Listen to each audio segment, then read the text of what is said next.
Hello, you wonderful people, and welcome to another episode of Watchlist. Basically, think of this as a monthly TV guide for me to let you know when and what TV shows that I'm interested in and maybe you're interested in are coming out. Like always, in the description down below, I'll include links to any trailers that might be available about anything that I'll bring up during this watchlist. First up, on December 5th on Netflix, we have a new series called V Wars. Essentially, and this is it seems like an interesting premise of, obviously it's like a vampire series, but obviously it's coming at it from the very like zombie apocalypse thing of like, oh, it's spreading like a virus. And I think that's such an interesting element because I feel like that's something I've only seen more recently, but maybe there is a lot of other vampire fiction that's more like that. But I feel like that's just become a more recent thing. Obviously with like Van Helsing made it a more like apocalyptic angle. I don't think this is necessary. I mean, this seems like it's tiptoeing in that direction of kind of like early days, you know, kind of apocalypse, borderlining Walking Dead type of situation, because that's what Van Helsing kind of is, the TV show.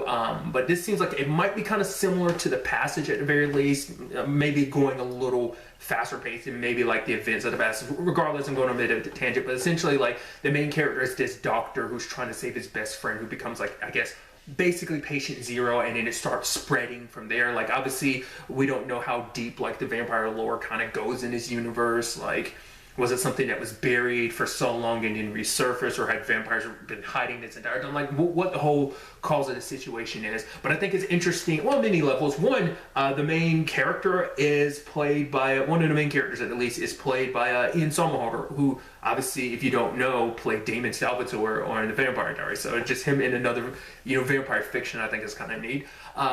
But the other thing is, it seems like just based on what the trailer, obviously he is a doctor, but I think it shows that obviously his desperation to save his friend while also trying to stop this virus from spreading and turning into something, you know, catastrophic. It seems like he might have to start crossing lines. So I think that whole package of like, oh, you're trying to save your best friend. I'm always down for a storyline like that where you're trying to save someone that you care about, you know, stop them from becoming, in this case, becoming a monster. So I'm interested to see ultimately, you know, where the story of this series goes, and you know, like I said, how deep the vampire lore might run in this series. Next up on the list, I'm going to be talking about the Crisis on Infinite Earths crossover that's happening. If you're unaware, it's like this crossover that's happening amongst all the different you know, DC shows that are in this connected universe known as the Arrowverse on the CW. This is the latest crossover, which is basically being set up to be like the biggest crossover ever in many different regards. It's the thing I can say without doubt, the thing I'm looking forward to the most this month. I'm so excited. But to kind of run things down on the schedule of it, on December 8th, we have part 1 of the Crisis event taking place on Supergirl. On December 9th, part 2 with Batwoman. And then on December 10th, we'll have part 3 with The Flash. Obviously, it's not just a 3-parter, it's actually a 5-parter. The fact is, parts 4 and 5 won't air until January, so I'm kind of bummed we have to wait, but nevertheless, I'm so excited. It's actually a crossover. I've heard all the like news that's come out about some of the stuff you'll see in a Crisis thing, but the story itself I know nothing about because I've avoided all trailers. I don't want to see anything of it. I'm so excited to see, you know, what everything is, especially like what this means going forward for Arrow and everything, you know, this being Arrow's final season and everything, because this will be one of the linchpin points leading to the end of Arrow, you know. So regardless, I'm very excited. On December 13th on Hulu, we have the 3rd and final season of Marvel's Runaways. Obviously, I'm bummed to hear that this is the 3rd and final season, but at the same time, I am very excited to see ultimately, you know, what the story is. Well, we got an insight into the story, as well as, you know, obviously, could we get introduced to a new villain this season, Morgan, and her connection to Nico, and more specifically, like Nico's powers.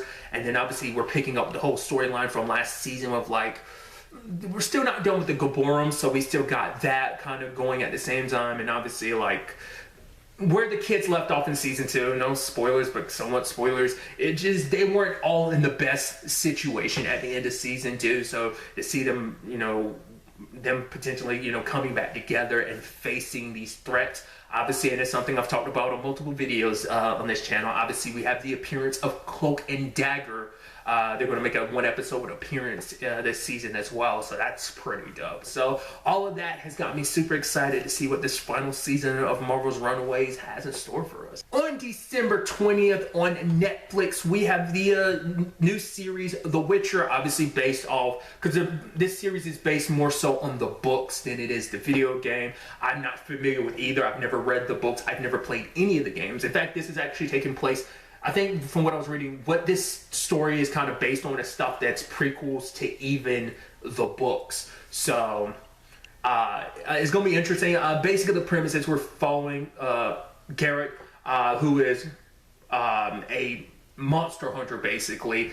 He's a witcher because he's actually kind of not 100% human. He's actually something else. And what that means, it kind of like ostracizes him, and like people kind of look at him as kind of something else. But I don't know, it just seems like a neat, like, you know, kind of nice dark fantasy, kind of medieval fantasy, which, you know, I'm always down for that. So I mean, but just from what we've seen of the trailer, it seems really interesting. As someone who's not, like I said, familiar with the Witcher series in general, whether it be the books or the video games, which I feel like, I'm sure the books have their own fan base, but I feel like the majority of people probably are more familiar with the video game. I just think it's just like the more well-known adaptation of the property, you know. But regardless, I'm very interested to see that. On December 26th on Netflix, we have season 2 of You. I actually went and watched season 1 probably like a month or two ago. I'm very excited to see what they do with season 2. If you're unfamiliar, it's basically, there's this dude named Joe who's kind of this stalker slash obsessive dude. He falls for this girl and kind of stalks her and tries to like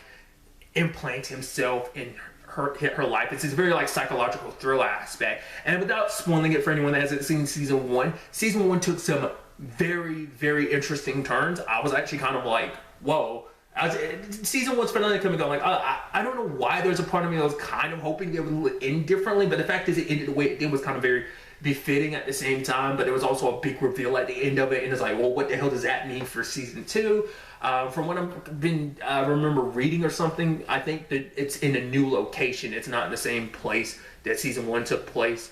I'm curious to see how many events from season, well, obviously there's going to be aspects from season 1 that trail over, but I'm curious like how much of season 1's story, just like the aftermath of everything that kind of follows Joe in his new location, and, you know, ultimately, you know, what the story is going to be. So I'm really interested to kind of, you know, dive into this and see, you know, what season 2 is going to be all about. And finally, on December 29th on USA Network, there's going to be this new series called Dare Me. It's interesting just from the little bits I picked up. Basically, it's about these two best friends who are part of, I guess, like a cheerleading squad, and, you know, and basically a new coach is coming in to kind of push them to get ready for like competitions and stuff like that. But it seems like the story's kind of got like this darker twist to it, where it's just kind of like, obviously the pressures of kind of like being competitive and what that kind of means. It's kind of like getting the insight of that, you know, that aspect of someone's life. From what I was reading, it's like, oh yeah, it's part like coming of age story while also mixed with a little bit of a crime mystery, because it seems like there's a crime that takes place that like kind of revolves around all this. And I think it almost seems kind of like a very extreme Mean Girls in a way. I know that's a weird comparison to make, but it's just kind of like, they're kind of living it up because like, like they're young, and it's just kind of like, this is our squad. But that can, I guess you can almost, and I think the comparison that was also made was kind of, it's like a very dark Bring It On, if you want to think about it. So I'm interested to see like, you know, what it kind of ultimately ends up being, because I think you kind of get, it's kind of probably a weird comparison to make, but I think you might get a little bit of that Riverdale vibe, but maybe even darker. What that necessarily entails, I'm not sure of, but I think it's kind of interesting. So I figured I'd add it to the list. And so that brings this month's watch list to an end. Like always, in the comments down below, if there's something that's coming out that you're aware of, that maybe I wasn't aware of, that maybe me or someone else might be interested in, don't be afraid to leave it in the comments. But really, that's all I want to talk about. Till the next time we meet, be happy, be safe, live life to the fullest, and enjoy it. Good day and good